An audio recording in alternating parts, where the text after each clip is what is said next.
எங்கேயோ அங்கனூருங்கிற ஒரு சின்ன குக்கிராமத்துல இருந்து வந்து ஒரு தனி மனிதனா, அவருக்கு எந்த அவர் பெரிய நிலக்கிழார் கிடையாது, பெரிய பணபலம் கிடையாது, எதுவுமே இல்லாம அவருடைய சுய அறிவு, கல்வி இதன் மூலமா மட்டுமே இன்னைக்கு இந்த சமூகத்துல, தமிழ் சமூகத்துல ஒரு கட்சியை வழிநடத்தி அங்கீகரிக்கப்பட்ட கட்சியா கொண்டு வந்து நிப்பாட்டிருக்காருன்னா, அவருடைய ஆளுமையை வந்து நீங்க வியக்கணும்ல. தனி எல்லாருக்குள்ளேயும் ஒரு ஃபயர் இருக்கும். அந்த அந்த நெருப்பை வந்து சரியா பயன்படுத்துறவன் தான் சரியான அந்த அந்த அரசியல் சூழல்ல இன்னைக்கு சாதி, மதம் இது எல்லாம் ஒன்னா சேர்ந்து நம்மளை வந்து தள்ளுதுல, எதிர்க்குது.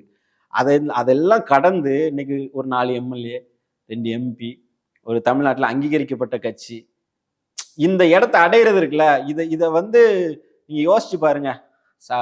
ஈஸியா தமிழ்நாட்டில் வந்து சாதியால மதத்தால பிளவுபடுத்தலாம் அப்படின்னு நினைக்கிறவங்களுக்கு இது பெரிய அச்சுறுத்தல். இவர் அந்த வேலையை வந்து செய்ய விடாம தமிழ்நாட்டில் தடுக்கிறாரு. இப்ப திமுக திராவிட அரசியல பேசுதாருன்னா பேசுது.